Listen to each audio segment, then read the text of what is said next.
Nothing.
My tears are missing, so my poles are missing. No, that's okay. We'll have the poles. Okay, so folks, since we did not, my TAs have careers, they have some work today, career fair or something of that kind. So we haven't set up the polls. This means that we have a happy occasion where I'm going to individually pick on you by name and ask you for answers. If you have never answered a class question today, we are missing a couple of people. Lucy, Akanksha, yeah. I'm looking for people who should be here. Let's get your names out, guys. All right, so let's begin. We've so far we've gone through the basics of what a signal is. We've gone through some linear algebra. We've gone through some optimization. And in the last class, what was it we covered, Isaiah? Deterministic representation. So what was special about deterministic representations? Essentially, no matter like what data set you're using, they'll always like look the same as long as you've defined it in a certain way. So in the deterministic representations, the basic units that we use to obtain our representations did not change with the data. And so there was no learning per se in it. You just use these bases. We had some principles to define the bases. What were the principles with it? They're orthonormal. Each basis must capture some aspect of the data that the other bases did not. And then we had some, desirable principles that they must be ordered according to importance, but we didn't actually specify this. It just so happens that in most real life data, if you order things by some notion of frequency, the low frequency components are the most energetic. That's to do with the fact that in real life, most of the time, nothing happens, whether it's across space or whether it's across time. And so the low frequencies are the most important and the most energetic, and the highest frequencies are the most rare, and have the lowest energy. Today, we are going to be looking at data-driven representations. But first, a little recall. If I have the inner product of two vectors, x and y is unit length, then Abhishek, what is x transpose y?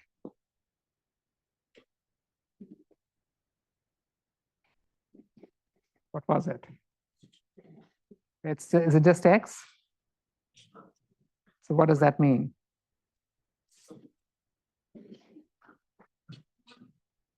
It's the length of the projection of x and y, correct? So if I computed x transpose y, then if y is unit length, this is y.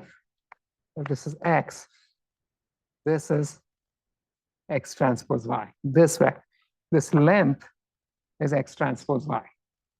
And what is this vector itself? The vector from here to here? What would that be?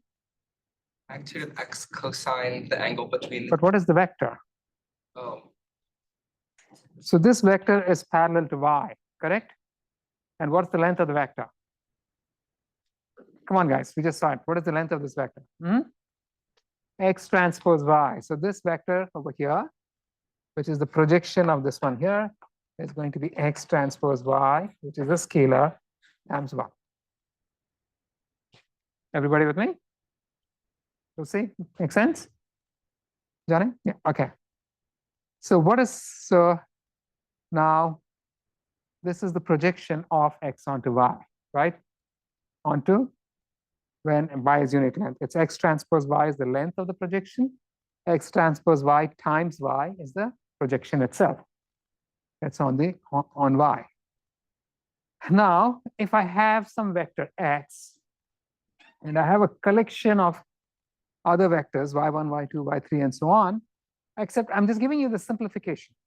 So y is a matrix which comprises y1, y2, y3. What is the projection of x and y? What does it mean for me to say I'm projecting x and y? Anyone?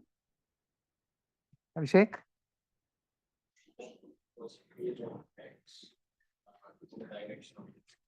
Guys, after the entire, 2 weeks of lecture, after 2 weeks of lectures, you have to give me a better answer. What does it mean? To say, what am I doing when I'm projecting x on y?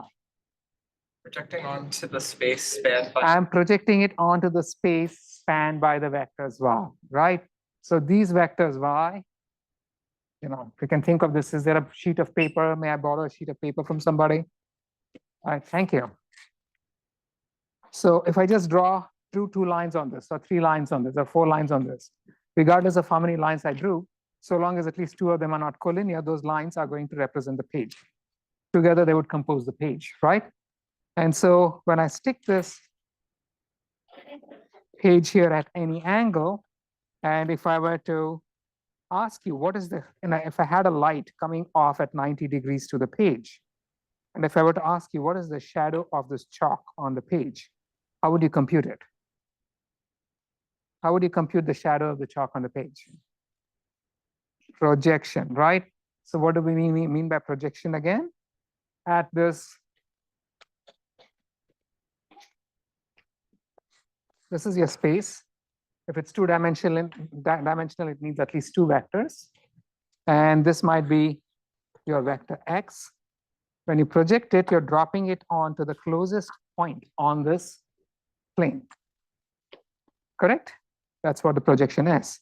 And what will this closest point look like in terms of the y's? If I told you that all the y's are orthogonal, how many y's do I have? If it's a d-dimensional space, what is the largest number of y's I have? I cannot have more than dy's, right? And so when I'm saying I'm projecting x onto y, what am I actually saying? I'm saying I'm going to be approximating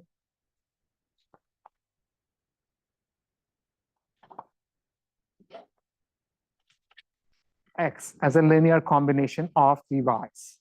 So again, every point on this plane can be expressed as a linear combination of the y's. And so I am going to be approximating x as a linear combination of the y's. But what's special about the approximation? It's the closest possible. Yeah, because I could also pretend that this is my projection of x and y, but would that be correct? Yes or no? No. Why not? It's not the minimized to the squared. It's not the closest one. The one that you'll be looking at is the closest one, right? So the projection is always going to be the closest point on the plane. So what is the projection of x on this y? And approximation of and so how would I express it again? the projection matrix. So what is the form of the projection of x on y, Johnny? X transpose times y. Is that what will it look like? As in, if it's going to be a linear combination of the y's, right? It's going to be some a1 times y1 plus a2 times y2 and so on. How would you compute it? So if I were to write this down, I'm actually going to be saying x is being approximated as y, the matrix y times some vector a. That's what the other thing says, right? So given this, then what is the projection of x on y? Pardon me? A equals y pseudo inverse x. But if y is an orthogonal vector matrix where all the columns are orthogonal,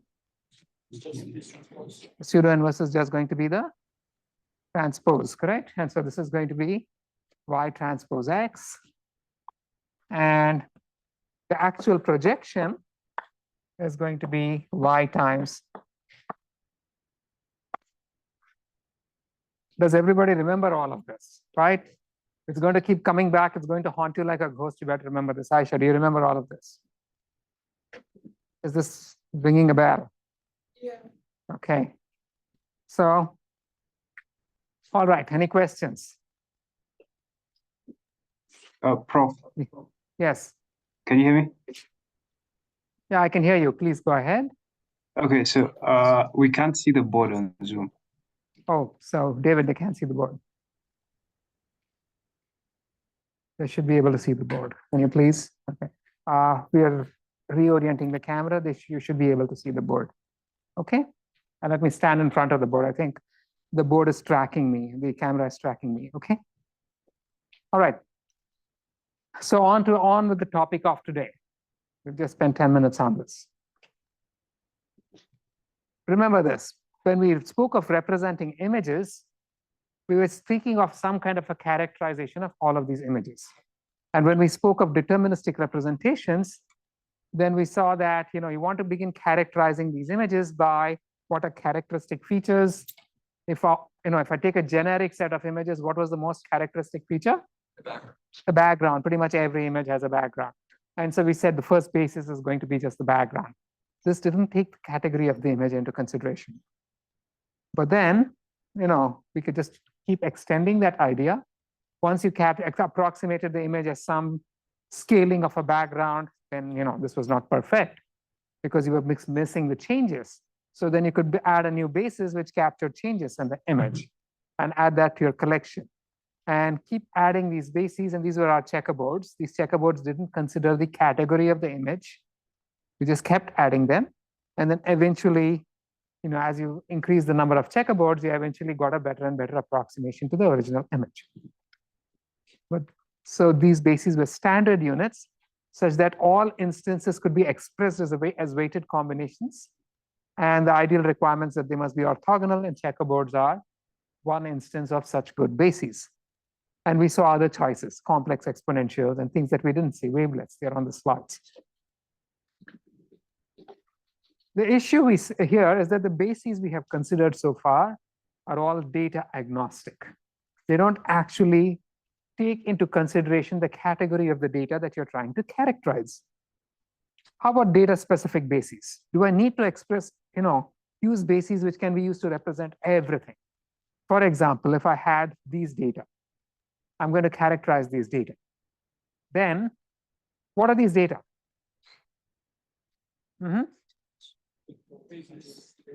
They're all faces of people, correct? So if I were to approximate given this, what is the best way to represent an instance of this data? What would it be? It's going to be an average face of some kind, correct?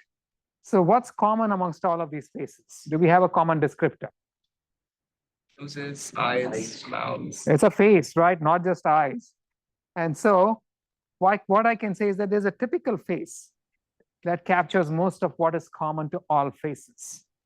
And every face now, can be represented as a scaled version of this typical face. So let me call this typical face V. Then what I would be doing is approximating every face as some W times V.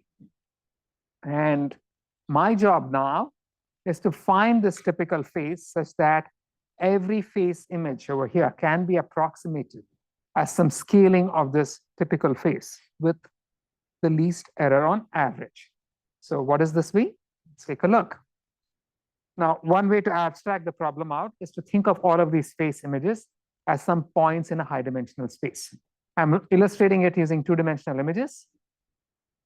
And you can imagine, each of the two dimensions as being one pixel each. So each face is going to be one point in this two-dimensional space. But in reality, it's going to be a point in some very high dimensional space, right? And your typical face is also going to be a vector in this space. I mean, it's a space of faces, right?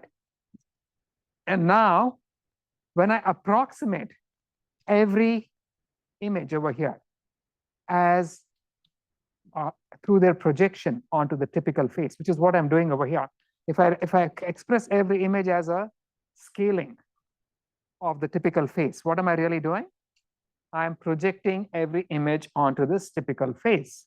And so when I approximate every one of my faces as some scaling of this typical face, I'm basically dropping a perpendicular onto this typical face vector. And my approximation to the face F is the green dot over there, which is the closest scaling of my typical face V that matches my original data. That makes sense to everybody, right? And so every one of these images is being approximated in this manner as some scaled version of my typical face. And so now when I'm speaking of finding the typical face which minimizes the error, I want to find the vector V such that the total length of all of these dotted lines. So every time I project if I have a face over here, and if this is my typical face vector, then anytime I project it, this is going to be my projection of my image on this typical face. And now this is the original vector, this is my projection, so this guy here is the error. This is what I have lost. And the length of this guy is going to be the length of the error. In some sense, if the squared length of this guy, of that orthogonal dotted line over here, can be thought of as the energy of what I have lost in projecting the face onto this typical face. And so I want to find the vector V such that the total squared length of all of these dotted arrows is minimized. Why squared? You could have chosen any other thing, but the squared length has this notion of energy, But really, we choose the squared length because it's differentiable. It's very convenient, okay? And so what we're going to do is we're going to sort of scan through all possible faces, typical faces, till we find one such that the total squared length of all of these dotted lines is minimized. That makes sense to everybody? Okay. So in order to do this, how would I do it? If I want to solve this optimization, if I want to explicitly find out which face minimizes this error, what would the mechanism be? First, I'm trying to minimize a squared error, correct? So if I'm trying to minimize a squared error, then here's what I have.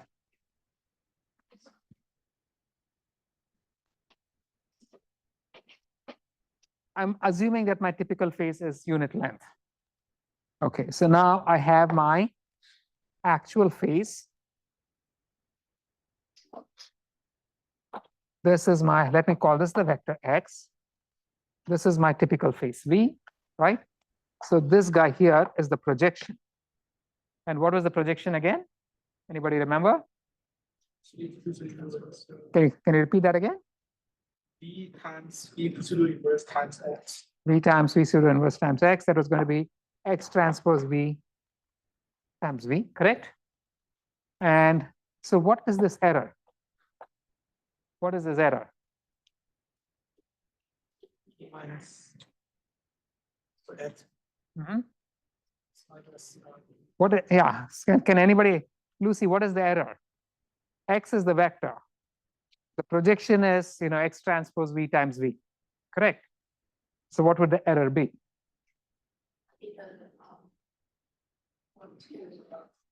The actual error is going to be the difference between the two, correct? What is the vector that you would, this is a vector. That's this vector here. X is a vector, which is this vector here. So this guy here is going to be X minus X transpose V times V. Everybody with me? It's just the vector that you're adding to the original vector, right? What is the length of this error? What is the length of this error? Can anyone tell me? What is the length of this error?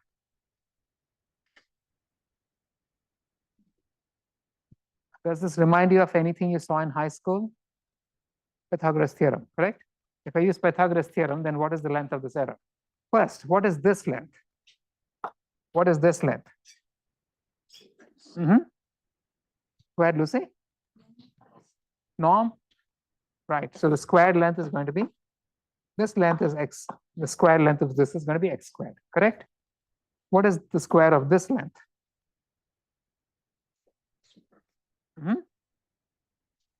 Come on, show some enthusiasm, guys. Otherwise, I'll shut up in class and go back because I have a paper to write. So It's the norm of X transpose V times V. what is that? That's the norm of the projection. Yeah, but what is that value actually? V is a unit vector. Oh, so it's just be, It is going to, what did we say this length was? That's this term, right? It's the scaling factor that multiplies V, is it not? Yes or no? yes. Okay, so this length is X transpose V. This length is norm of X. So what is this length? Can anybody tell me? Square root of X squared minus X transpose V squared. So this is going to be square root of norm X squared minus X transpose V whole squared. If I want the squared length, I just get the square. Let's get rid of the square root. That makes sense? This is just Pythagoras theorem, correct? I can write the arithmetic out. If I consider approximating X as some WV, X is a phase, V is a typical phase, then you want to find the approximation WV, which is closest to X in a Euclidean sense. So you're basically projecting X onto V. And so that error is going to be X minus, the projection, V transpose XV. And so the length of the error, if you work it out, just Pythagoras theorem, this is the squared norm of X. This is V transpose X whole squared, right? So the length of this guy is going to be norm x squared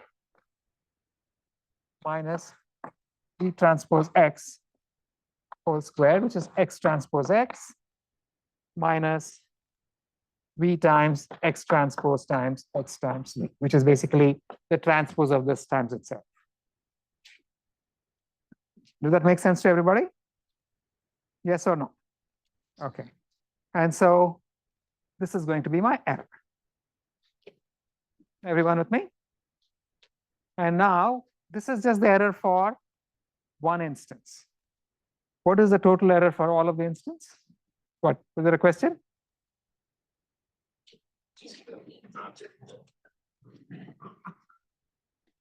X transpose, this is going to be a V transpose, right? Would that, is that what we would get? Or maybe it's V transpose X transpose V. All right. But yes, you're right. But you get the idea. What's on the slides is correct, what's on the board is often wrong. Okay. So any questions?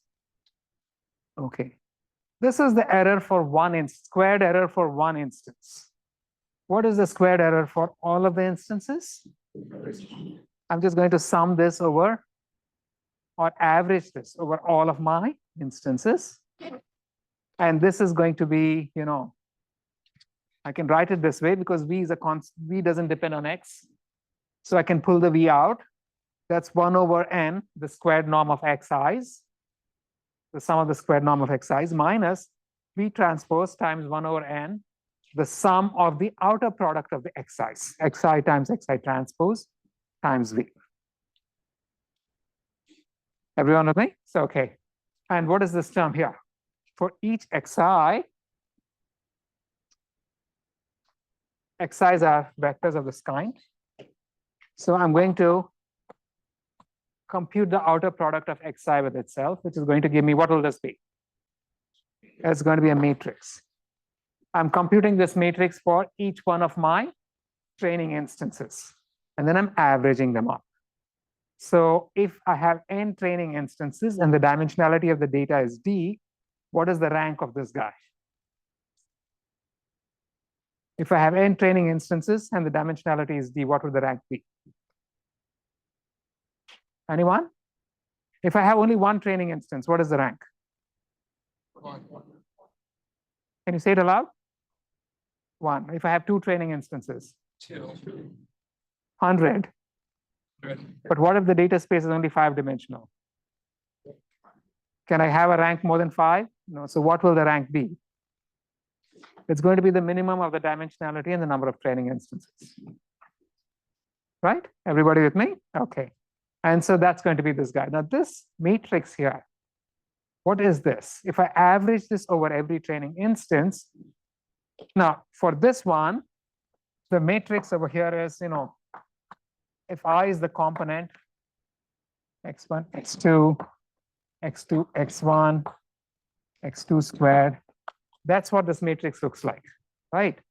I'm averaging this over all of my training instances. Does this matrix look familiar to any of you? Have you encountered something like this before? It's a symmetric matrix. It's symmetric. It's also called the correlation matrix. The correlation, there should not be a 1 over n. There's a but anyway, I have some scaling constants messed up in my slides, but it's a correlation matrix. What is the correlation matrix?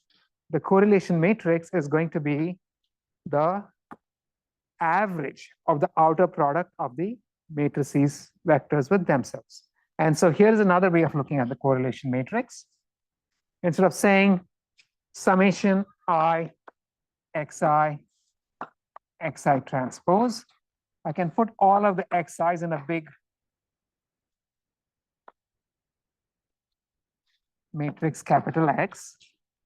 And then if you just write this, we saw from our very first linear algebra lecture, if I just write XX transpose, where X is simply this large matrix composed of laying all the data vectors together side by side, those two are the same.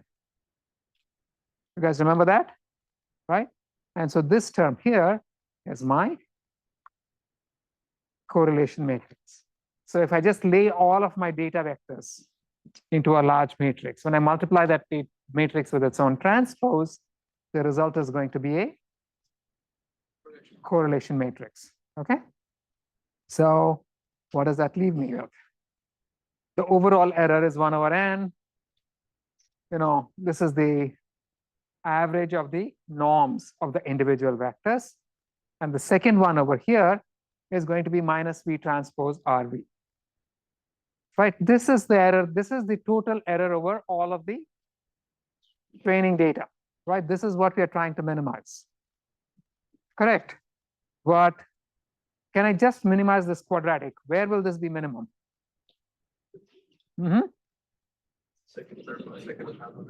So yeah, but that's just going to be a minimum when V is 0, right? Is that a good answer? Or am I missing something? What? What is the constraint? I said that V must be unit length. I have to impose the, guys, can you all be a little more energetic? I need you to be more energetic than me, okay? So the next time I ask a question, I want everybody in class to shout and drown my voice out. Okay. How would you impose this constraint that V is unit length? Can everybody say this aloud? Lagrange multiplier. This half of the class didn't say it. Can you guys say it? You guys. Okay, say it aloud. Bode, you too. You're mumbling, man. You can't mumble softer than me. Okay? Next time you're all going to yell at. So, and what does that do? The constraint says that V transpose V minus 1 is 0. I can just multiply this with lambda. Now I have a quadratic equation. I can differentiate this with respect to what? V. What do I differentiate this with respect to, guys? V. Thank you. And equate it to 0. And so if I do that, I'm going to get this equation, right? Just taking the derivative, this is going to give me, the first term is going to give me 2 times RV. And the second term is going to, the derivative of the second term, the derivative of V transpose V with respect to V is simply going to be 2V, right? And the derivative of V transpose RV with respect to V is simply going to be R times V. And so putting these two together, I'm going to get, here's your objective. I minimize it. What happened? I'm going the wrong way, right? I'm just going to get minus 2 times RV plus 2 times lambda V equals 0. So equating it, that tells me R times V, RV equals lambda V. Everybody convinced about this? You guys, is it making sense? Yes? Okay, does this equation look familiar? What is it? Eigenvalue equation, right? And so I can find, how would I find my main typical phase? I can just solve for the eigenvalue of eigenvectors and eigenvalues of my correlation matrix. But which one? So if I perform eigen decomposition of my correlation matrix, how many eigenvectors and how many eigenvalues will I get? As many as the dimension of my space, right? Which of these is the correct answer? The eigenvector with the corresponding largest eigenvalue. And how do you know that, right? So this is what we're solving. But then if you actually go back and work this out, I say the actual error was this guy, right? The average of X transpose X, the average norm of X, minus V transpose lambda V. But then V transpose lambda, right? Because it was V transpose RV, which simply became V transpose lambda V. And what was V transpose V? The norm or the length of the vector. What was that? That was 1, correct? And so this simply becomes this first term minus lambda. Right? So regardless of the eigenvector you choose, the error is going to be the total norm of the average norm of all of your training data minus the corresponding eigenvalue. So which eigenvector would you choose as your typical phase? The largest eigenvalue. That's going to give you the smallest error. And so therefore, the overall error is this. You already know that the optimal basis is an eigenvector. The total error depends on the negative of the corresponding eigenvalue. So to minimize error, we must maximize lambda. We choose the eigenvector with the largest eigenvalue. Any questions? There's a lot of math, but not really complicated math. Okay. So this one, okay, skip the URL down there. That was from last year. But let me just ask the first. Can you tell me if that first statement is true?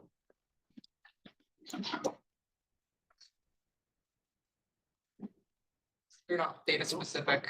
Yes, no? No, false. General basis fines.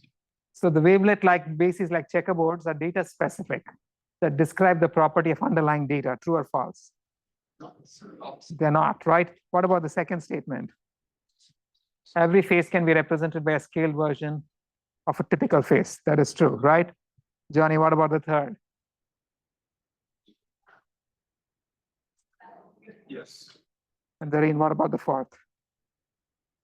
The correlation matrix is symmetric because X is multiplied by its own transpose, right? So all but the first statement are true. Now, so far so good. So that's how I would compute this first typical face. I would compute the correlation matrix for the data, which is to say I take all of my data, lay them into a gigantic matrix, multiply the matrix by its own transpose. That gives me a correlation matrix or a scaled version of a correlation matrix. I can find its, I can eigen decompose it. And the eigenvector corresponding to the largest eigenvalue is going to be my typical face. And it explains most of the energy in the faces.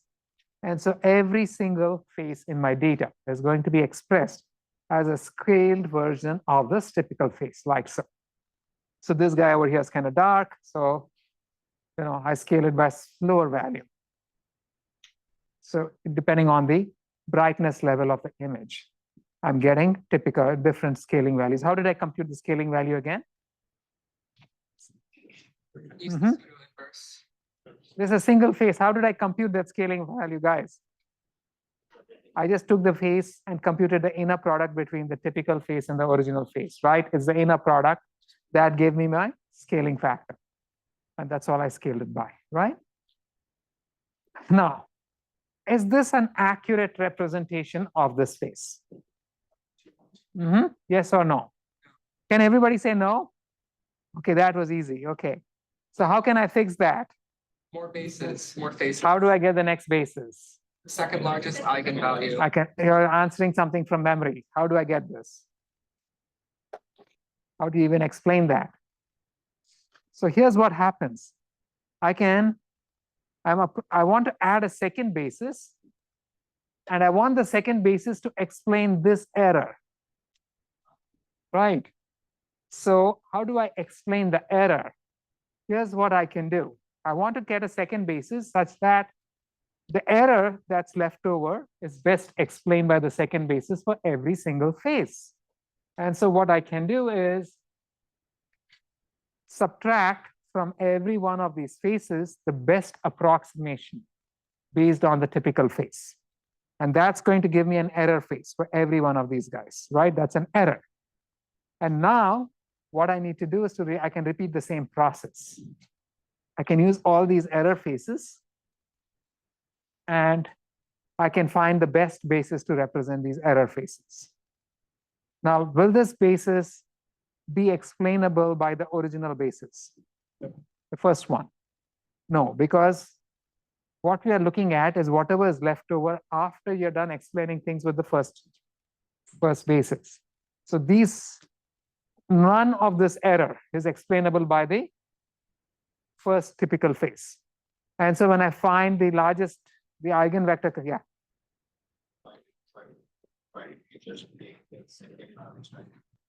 How do you actually arrive at that? So we're going through this step by step, right? So how do you know that the second largest eigenvalue is the second best basis? Is that like the top X eigenvalues have the maximum energy? How do you show that too? Right. So you're right, the answer is correct. But anyway, we'll just get to that. This process that we're looking at is, I can use the second basis. That's what we'll get to, right? Now, in this case, what we're going to be doing is we have all of our error faces, and then we're going to be finding each point here represents an error. and you want to find the vector v2, which best represents these error faces. And so the way we're going to do it is you repeat the same process, except now your correlation matrix is going to be the correlation of error faces. And the rank of this correlation matrix is guaranteed to be one less than the original correlation matrix, because you got rid of one dimension. You solve for it as before, you're going to get, the next eigenvector, right? And that is going to that's going to be orthogonal to the first eigenvector because we only worked with errors. And so when I do that, I'm going to get my second eigenvector, which is my second typical phase. And this is what I would now use to represent my data. So if I went through the process, that first picture was the first typical phase obtained from all of my data. The second picture, which looks like a ghost, is the second typical phase that I obtained by approximating, by finding the best bases for the error phases. And now every single training instance can be expressed as a weighted sum of these two bases. But even that is not going to be perfect.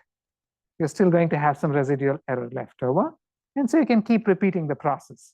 I can get the second level error faces by, so these would be my error faces from the first approximation. This is the best approximation of the error in terms of my second typical phase. And that difference is going to be yet another error. And this error is going to be orthogonal to these guys and also to the first typical phase. I can compute my eigenvectors for this. I can compute the correlation matrix for these phases, find the best eigenvector for it, and repeat the process. So this entire thing gives us an interesting property. Each typical phase is going to be orthogonal to all other typical phases because each of them has learned to explain what the rest could not.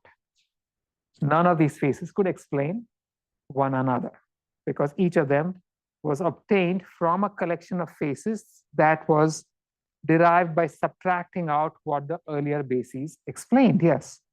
So if you're considering this first typical phase, then you're moving on to the errors of each of those typical phase produced. So what? Yeah, no, so you're going to move on. You're going to move on to the error that you get when you approximate each phase in terms of the first typical phase. So instead of that, you can start from the second or third typical phase. It's like the distance measures, right? So if I start from the second typical phase directly, then the first typical phase is still in the phase. Right. So we're just squeezing things out one at a time. The most important direction, the second most important direction, and so on. This procedure that we just saw is what is called Gram-Schmidt orthogonalization. And so we can continue this process, refining the error each time, and each time you're going to get a new basis and keep doing it until we run out of dimensions to work with, until you have as many bases as the number of dimensions in your space. This step-by-step procedure, where you first find one basis, then subtract it out, then you find the next basis for the error, subtract that out, then you find the basis for the second level residual error and subtract that out. This procedure is called Gram-Schmidt orthogonalization. And it's orthogonalization because each of these bases is guaranteed to be orthogonal to the prior bases. But what are we really doing? So what we are really doing is this. Whenever we are actually deriving a sequence of bases, V1, V2, V3, and so on, and as we keep going through the process, each time we work on some error, we get a new basis. And so we're getting a sequence of bases, and each instance is being approximated as A1 times V1 plus A2 times V2 plus A3 times V3, and so on. Now, the error that you get from just the first term is going to be greater than the error that you get from the first and second terms. the error that you get from the first and second terms is going to be greater than the error you get from the first, second, and third terms. This was pretty much a guarantee because we were always trying to explain something important from the error. So let me write the error in this manner. Let E1 be the error that I get when I approximate the data using only the first basis. Let E2 be the error that I get when I approximate the data using the first two bases. And let E3 be the error that I get when I approximate the error using the first three bases. So that E1 minus E2 is how much the error reduces when I add the second basis. E1, so E1 minus E2 minus E3 is the error that I get when I add the third basis. Yes. Are those A1, A2 are the weights, like how much priority like we Yeah. So each instance is being represented as a weighted sum of these bases, correct? So what the guarantee over here is that the squared error that you get when I have to express the data in terms of two bases is less than the squared error when I express it in terms of one basis. Every time I add a new basis, the error goes down. Now, this is going to hold true for any set of bases. I can take any odd 50 bases, and if I express the data in terms of one basis, the error is always going to be less than if I express the data in terms of two bases, because the second basis is going to capture something that the first basis did not. What is special about these bases is that the reduction in error, the bases are chosen such that the reduction in error due to adding a new basis is maximized. So over here,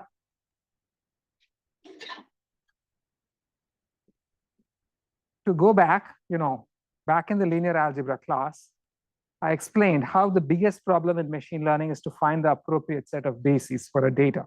For this corrugated sheet, we saw that ABC, XYZ was not a great set of bases. V1, V2, V3 was a much better set of bases. And that was because the error, the variation along V3 was very small. So if I did not give you the V3 coordinate, you still managed to reconstruct most of the data. You got it along the sheet. But if you had used any other set of bases, this was not going to be the case. So that's basically what we are trying to do.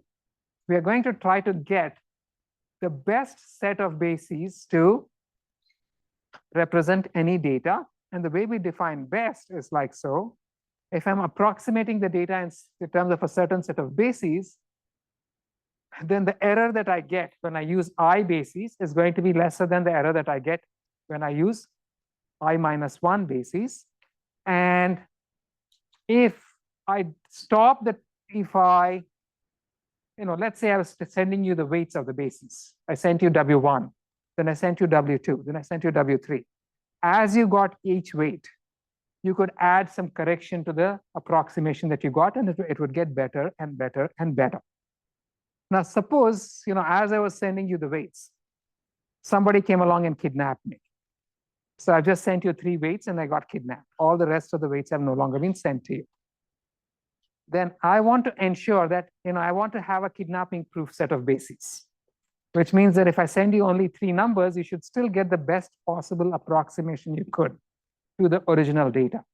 And so these bases guarantee, the bases that you computed using the procedure that you just saw, guarantee that if they are computed in this manner, then if you truncate your approximation at any term, this is the best approximation you could get based on that truncation. So here, if I truncated it after just the first basis, there is no other basis in the universe where I could have expressed the data as a scaling of that basis where I would get a better representation of the data. If I truncated it after 2 bases, then that's the best pair of bases that you can get to represent your data at large.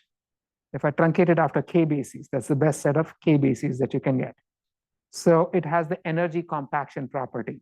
You're transmitting the maximum amount of information with the fewest number of bases. So finding the optimal set of typical faces in this example of is finding the optimal basis for this data. And that's basically what we're doing. But then here's another way of looking at it. Remember when I was speaking of music, I gave you the music, I gave you some notes, and then I asked you to describe the music in terms of these notes. So what we did was to project the music on these notes. But we also saw I could do the reverse. I could give you the score and I could ask you to find the notes such that between the score and the notes, you got the best possible characterization of the music, reconstruction of the music. What we are doing right now is something even worse. I'm giving you nothing except the sizes. So I'm saying, find me the best 4 notes and the best 4 scores, such that when these notes are played with those scores, you get the best approximation to the music. So this is the problem that we actually just solved and what we just did. Did that make sense to you guys, right? So I gave you just the sizes of these boxes, and I asked you to find both the notes and the scores, and the notes ended up being the eigenvectors of the correlation matrix, and the scores basically ended up just being the weights of these eigenvectors for each vector in my data matrix. That makes sense? Yes. Okay. It's beautiful when you look at it that way, right? So here, V and W are both unknown, and U, V, and W are all unknown. And we want to basically find, in the case of the faces, we want to find the matrix V, the basis matrix V, and the weight matrix W, such that when I approximate my phase data as V times W, the total approximation error is minimized. That makes sense to everybody? Right, okay. So, all right, Lucy, answer this one. Is the first statement true?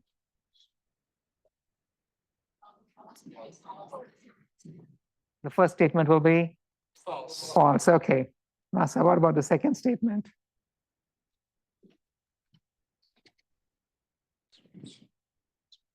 The typical faces are actually a collection of least squares data specific bases. True, right? Is that true? Yep. Yeah, okay, perfect. So the first one is false and the second one is true. Easy. This was an easy part, right? Any questions? Now let me continue over here. What I showed was just an incremental procedure for finding the bases, finding one new basis at a time. That explains the residual error not explained by the previous basis. This was what we called Gram-Schmidt orthogonalization.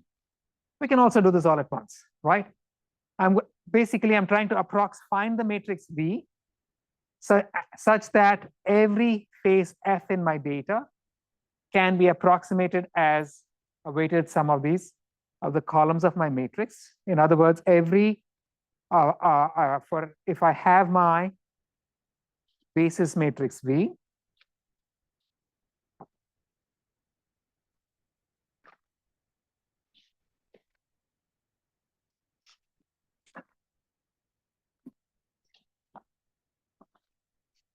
then any phase F is being expressed as V times W, where the W is the vector of weights for all the bases in V. And I want to find for every vector, the set of V and the set of W that minimize the squared error for all the data. So again, remember what we did?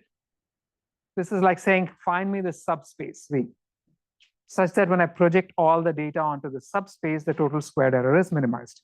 And we know, of course, that the projection error and the projection matrix, if all of my bases are orthogonal to one another, then V transpose V equals identity, right? And the projection matrix we just saw is always V times V transpose. So everybody remember this, right? And so when I'm projecting the data onto the subspace, what I'm really doing is replacing every data instance with this guy. Each data instance X is being replaced by V times V transpose X, because V times V transpose is my projection matrix. And so the error over here is simply going to be this, the squared length of this error is going to be the squared length of this guy, which is going to be the squared length of X minus the squared length of the projection. What is the squared length of the projection? Can anybody tell me? So here again, I approximated X as V times V transpose X. Correct? So which is the set of weights? What are the weights? Transpose X. Like, I can write this as V times W, where W is this guy, correct? V transpose X is the set of weights. You're projecting X, meaning for every component V, every basis V, you're computing the inner product between V and the original data, and that's the corresponding weight. So what's the squared length of the projection? Knowing that V is a set of orthogonal vectors. Puru, you were saying this. So it's going to be the squared norm of this guy, correct? The squared norm of this weight vector, which is the squared norm of V transpose X, is going to be the squared length of the black arrow. The norm of X squared is going to be the squared length of the data. And so the error between the two, difference between the two, is the total squared error, right? And this is what we'd be minimizing. But is this sufficient? Can I directly minimize this? Or am I missing something? Constraint. What is the constraint? That Go ahead. That V transpose V, so the constraint was this guy, that V was an orthogonal matrix. Meaning if I took V transpose was a projection matrix, but V transpose V was an identity matrix, right? And so I can just write out my Lagrangian constraint like so. It just ends up with a trace. Don't question me, just believe me, right? And so where the lambda is a diagonal matrix, what this means is that I'm explicitly ensuring that every single vector in V has length 1. Okay. And then when I differentiate this and set it to 0, I just end up with this equation R times V equals V times lambda, where this term here is just your basis matrix. R is the correlation matrix for your data, and lambda is the diagonal matrix. Now, what is a diagonal matrix? What does this look like again? eigenvalues and This is just eigenvector decomposition again, right? So literally, if I just take the derivative again, look at this one. If I take the derivative of this term over here, that ends up just giving me -2 times the correlation matrix times the large matrix V. If I take the derivative of this one, it's just going to give me 2V lambda. That gives me RV equals V lambda. Again, if you want the math to be proved, it's very trivial, but I'm not going to spend time on it. You'll believe me. Yes, Lucy. So what this looks at, what I really want to do is this. I want to say summation VI transpose VI lambda I. Okay, so I'm just looking at the diagonal elements. That makes sense? So, okay. I'm making sure that every one of these vectors is orthogonal, is unit length, and it turns out that that is sufficient. It automatically makes sure that all of the vectors are orthogonal to one another. Okay. Any questions? So this works out. And then if you actually solve for it, if I select, if I just use k eigenvectors of this decomposition, then it turns out that the error that I make in approximating this input using only k bases is going to be the squared norm of the original data minus the sum of the first k eigenvalues. Again, the math is simple to do, right? And so if I had to choose k bases, which k bases would I choose? The k bases corresponding to the k largest eigenvalues, right? This is just sort of corresponds to what we already saw when we were going through the Gram-Schmidt orthogonalization. Again, I'm not going to prove this stuff because it's hard enough to keep you guys awake without proofs. Just believe me. Right? Believe me? Thank you. So, just kidding. You shouldn't. But yeah. So this is the overall procedure. You're going to arrange your input data into a matrix You're going to compute the correlation matrix for your data. Then you can just perform eigen decomposition of your correlation matrix, and the first k eigenvectors of your correlation matrix are going to represent the k best typical bases for your data. And these are very, very data specific. In the case of faces, I'm going to refer to them as eigenfaces, and you can see what they look like. The first typical face actually looks like a face. So then when I subtract it out, what remains always looks like a ghost, right? And so the second typical face looks like a ghost. Once I subtract that out, what remains is a ghost of a ghost. And so the third typical face looks like a ghost of a ghost, and so on. If I keep plotting them, I'm going to get fainter and fainter things. Each eigenface can spook the eigenface just before it. So yeah. At what point just get noises? Eventually, when you get all the way to the end, what remains is going to be nice, right? Okay. So can somebody answer this first question? Abhishek. True. So what is silicing? And second statement, is this true or false, Cynthia? What? The second statement is true? The only way we get all eigenfaces is to iterate it one at a time? No, we just said we can do all of them together, right? So second one's false. And now how many eigenfaces? We already saw this. And this has to go back with what we did in the final bit of the linear algebra lecture.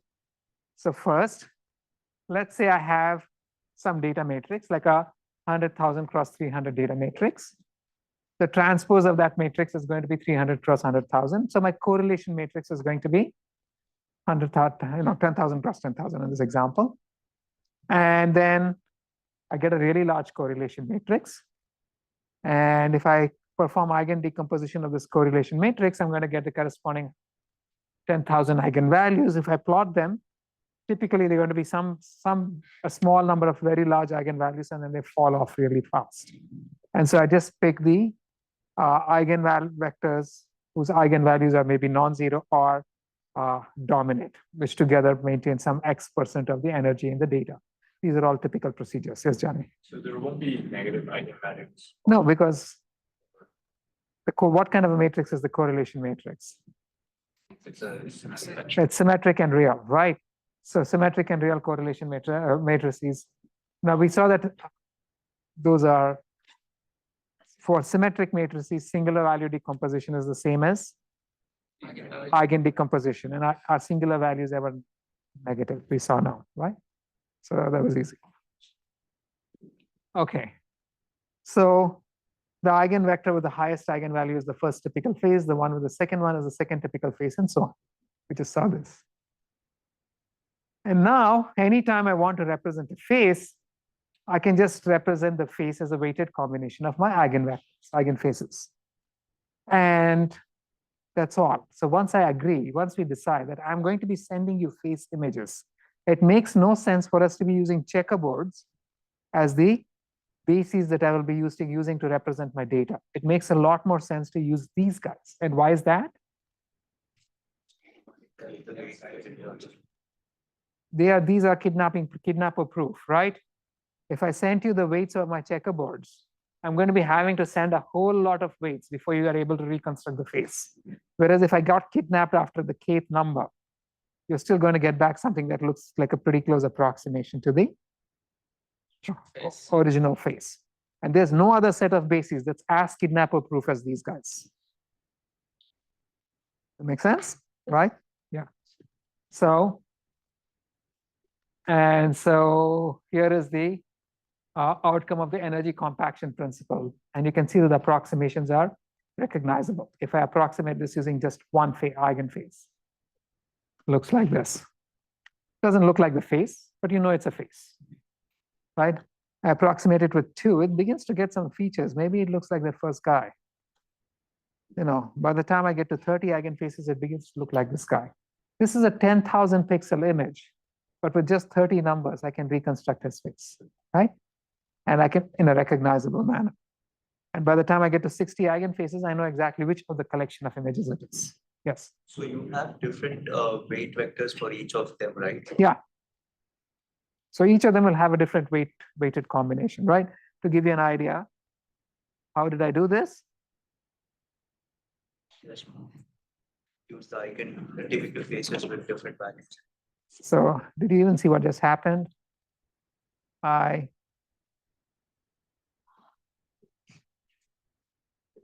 starts off with one face and ends up with the other face.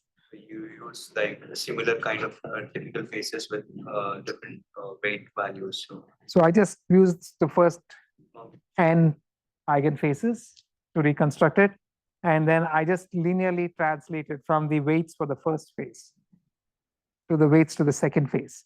And what we find is that you're always getting a weighted combination of eigenfaces. So which means it's always going to look like a face, which is why it looks like, I'm animating the face, right? It doesn't suddenly become a pot or a tea kettle or a tree. It stays a face and goes from one face to the other. Very simple. So I'm only changing the weights assigned to the eigenfaces, and I slide from the weights for one face to the weights for the first face to the weights to the last face. Now, it's class specific. The eigenimages are very specific to the class of data they are trained on, faces over here. They will not be useful for other classes. So for example, if these are my eigenface 1, eigenface 2, eigenface 3, right? We saw that as I keep adding eigenfaces, I get better and better approximations of faces. But suppose I had a completely different image, like a fishbowl, and I try to explain this in terms of my eigenfaces. What would I get? This is my best approximation using one eigenface, right? This is my best approximation using 2 eigenfaces. 10, sorry, right? This is with 30. And this is with 60. It's not going to be very successful at representing fishbowls. It only works with faces. So once again, you get the idea about the data specificity of this. And the reason for this, you're always learning the bases to best approximate the specific set of data that you learn the bases from. So it's going to be very typical, very characteristic of the set of faces that you began, the set of data that you began with. In this case, they were faces. It could be musical notes, could be anything, right? And now we spoke of discrete cosine transforms and data specific, data independent bases in the last class, right? So I said we were using checkerboards. Where did I come up with checkerboards from? Actually, checkerboards are an extreme case of what we saw as discrete cosine transforms if you're just sinusoids, right? Where did I come up with those from? It turns out that if I take all the images in the world and not keep it class specific, so it's not just faces, it's not just trees. I take every kind of image and throw them all in, and then perform my eigenanalysis. The bases I get, what do they look like? Cosines. The discrete cosines. The checkerboards are more explicitly the discrete cosine transform bases. So it turns out that the DCT is very special. It's actually the universal energy compacting basis set. If I don't know what the data are, if I'm told that the data are faces, then it makes sense for me to be using eigenfaces as my basis. If I'm told that the data are trees, it makes sense for me to be using eigentrees as my basis. If I don't know what the data are, could be anything, then the best bases I can use are in fact discrete cosine transforms. Make sense? Right. Any questions? Yeah. Are there instances that you'll use like essentially eigenfaces technique on like 1D signals and things like that? Yeah. I mean, it's still, you get wavelet-like bases. Actually, maybe have some examples here. But yeah, first, you guys haven't seen my sword. You've only seen my trident. But I usually have a sword with me, right? So somebody want to answer? There's Jimmy. First statement, true or false? True. The second one.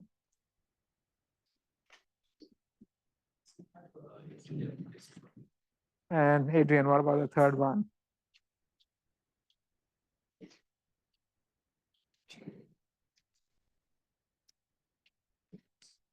Second one is true. What about Adrian? What's the third statement? False. And Kaiben, what about the fourth? Yes. So it turns out that this is not true. The fourth one is only the first statement is true. If I want to represent faces, I use eigenfaces. If I want to represent my trident, I want to use discrete cosine transforms. The number of eigenfaces really depends on the eigenvalue, right? You don't choose it like magic, yes. And if I don't know what my bases are, those weights are telling me nothing. You and I have to agree on the basis that we're going to be using before those weights begin to make sense. Nonetheless, the weights can be used for comparisons. If I have one set of weights and another set of weights, and these are very different, then they probably represent two very different images, but they will not tell me what the image itself is or what the data instance in general itself is. And all of this business about energy compaction, it holds as a statistical aggregate on a large collection of data. As I keep adding more and more bases, on average, I expect the error to decrease each time I add a new basis. But on any specific instance of data, this is not guaranteed. So, because we're only optimizing for statistical averages and not for individual instances. So to give you a very simple idea, if I just gave you one vector, which was, then the best basis is the vector itself. Adding a new basis is not going to give me any kind of advantage in representing the vector, right? So now, how does eigen decomposition relate to singular value decomposition? The correlation matrix we saw was X times X transpose, which is I just packed all of my data into a matrix and multiplied it by its own transpose. And then when we performed eigen decomposition on it, we decomposed it as E times D times E transpose, where E was the matrix of eigenvectors and D was a diagonal matrix of eigen. What was D? Can I hear it aloud? Can I hear this aloud, guys? It's still not loud enough for me. Okay, can you say that again, please? Eigenvalues. Thank you, right? You have to wake me up. So now, if I perform singular value decomposition, I can always write my matrix X as U times S times V transpose, where X are the left, U is the left singular vector, S is a diagonal matrix of, what is S? Singular values, right? And V are my right singular vectors. And now what kinds of matrices are U and V in SPD? They're orthogonal vectors, which means V transpose times V is an identity matrix, right?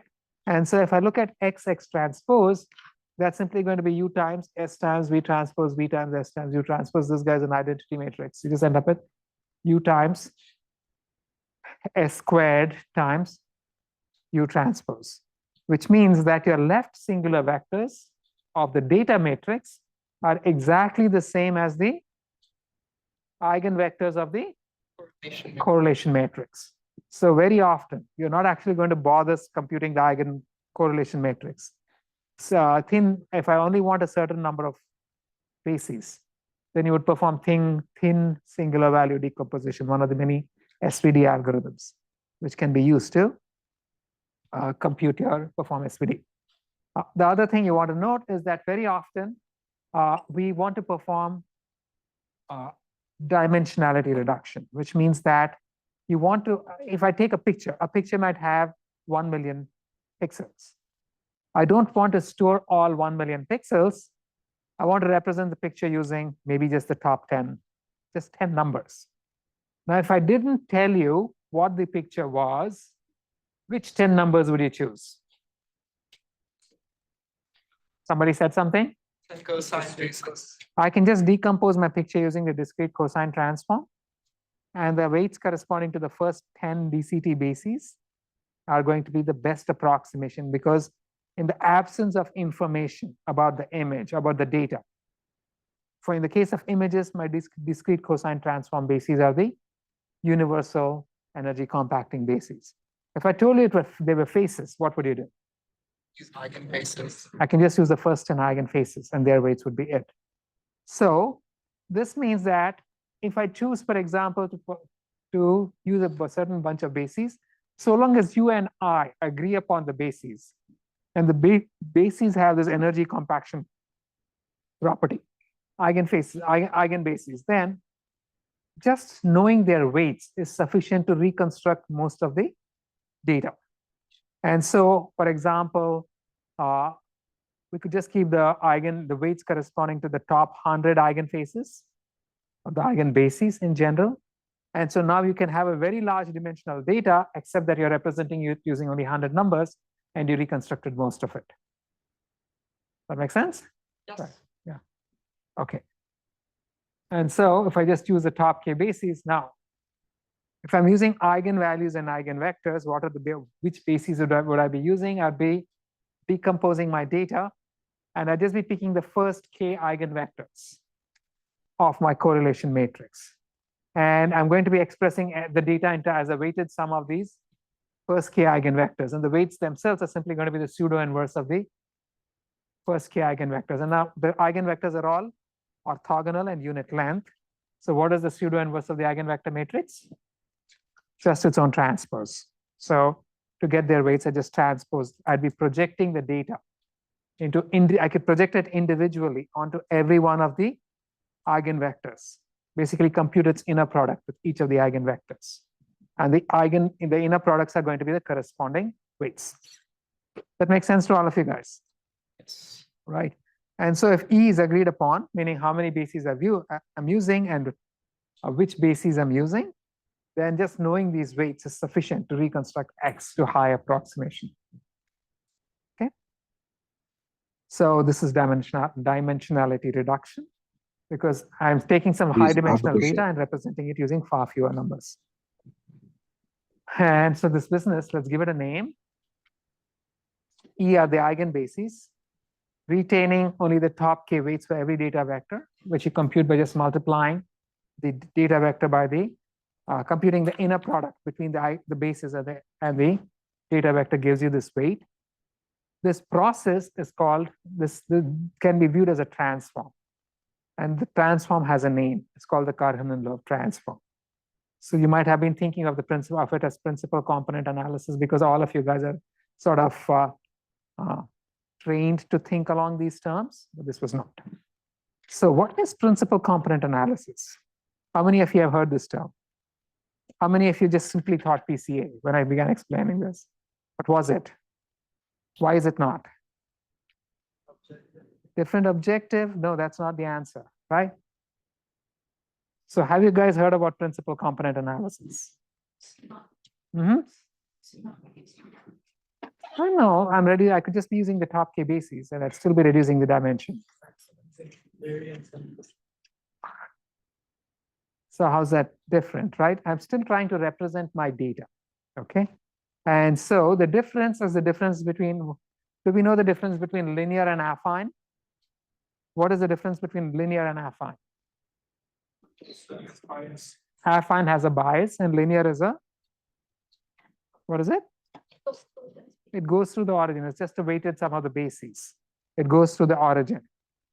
This representation, is it linear or affine? It's linear, right? If I want to make it affine, what would I do? I'm going to add a basis. So we just have some examples. I wanted to play some music, but I'll spare you the pain, right? So, come on. There's what you're familiar with principal component analysis, and the two are not the same. So here is what the Karhunen-Loeb transform does. It approximates every phase, every data instance is a weighted sum of bases. It's a linear combination of bases. Hello, do you hear me? But I have a question. can you guys mute yourselves on Zoom, right? Instead of Yes, a do you hear me? linear combination, if I made it an affine combination, what would I be doing? I'd be adding a constant. And now I can minimize this affine combination of bases to represent minimize the error between the affine combination of bases and the data. So in this case, what we were doing over here in the example that we just saw I had some data, and I was plotting an arrow through the origin and finding the arrow such that the error between the projection onto this arrow and the data was minimized. But suppose I did the same thing and I let the arrow intersect anywhere. Then you get an affine transform. And that, if you do this, that's when you get what you call principal component analysis. The key difference between PCA and KLT was the difference between linear and affine representations. So if I use an affine expansion with M and I go through the arithmetic, it just so turns out that the best estimate for that mean term, M, the constant term M, is the mean of the data, right? So so if I add this additional constant, the best approximation to the constant is the mean.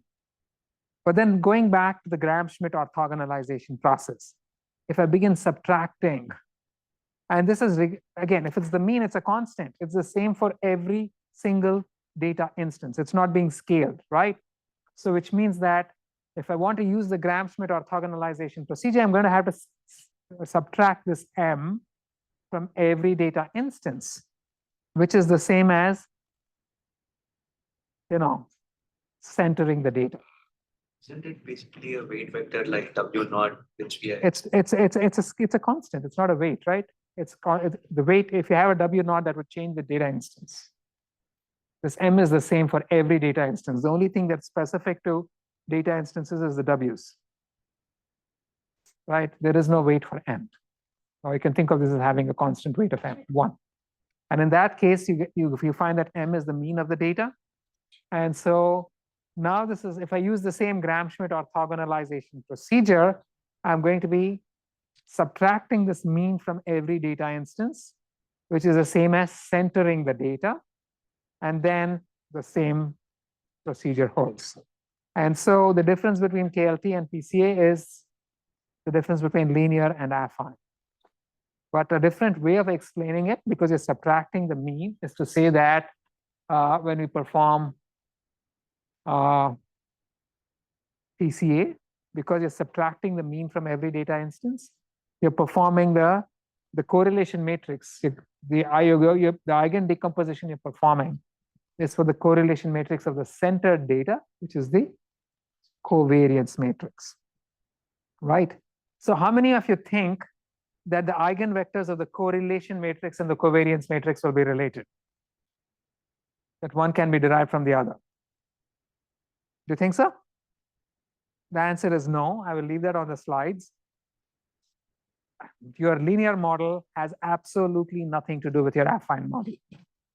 Optimizing the one tells you absolutely nothing about the other. It's an unfortunate fact. And so, most of the time we actually work with centered data, assume the mean is 0, and just work with covariances. But if you're really interested in the energy compaction principle, what would you be using? You're actually, pardon me? Data instead of centering it. You'll be working with the original data, which is going to give you the KL transform, right? So I'll stop here. There's a bunch of stuff on the slides. They're going to turn up in the quiz, because I like to, make sure that you go through the entire slide deck, whether I present it in class or not. And so you'll see it in the quiz. Any questions? Prof, there was a question on Zoom. Yes, what is the question? Yes, do you hear me now? Yeah, from Go ahead. previous example, you have given for approximating 10 values on image matrix. You said that we can use DCT, not SVD. I wonder why we should use DCT instead of SVD. So here is this. So the DCT as opposed to the SVD is that if you took all the images in the world and just performed SVD on this collection, this huge collection of all the images in the world, then the bases that you would get would actually be the DCT bases. This can be proved mathematically, which is why when we if I didn't tell you what the class of images was, then you want to use the optimal set of bases for the universal image set. And the optimal set of bases for the universal image set just happens to be the discrete cosine transform. Did that answer the question?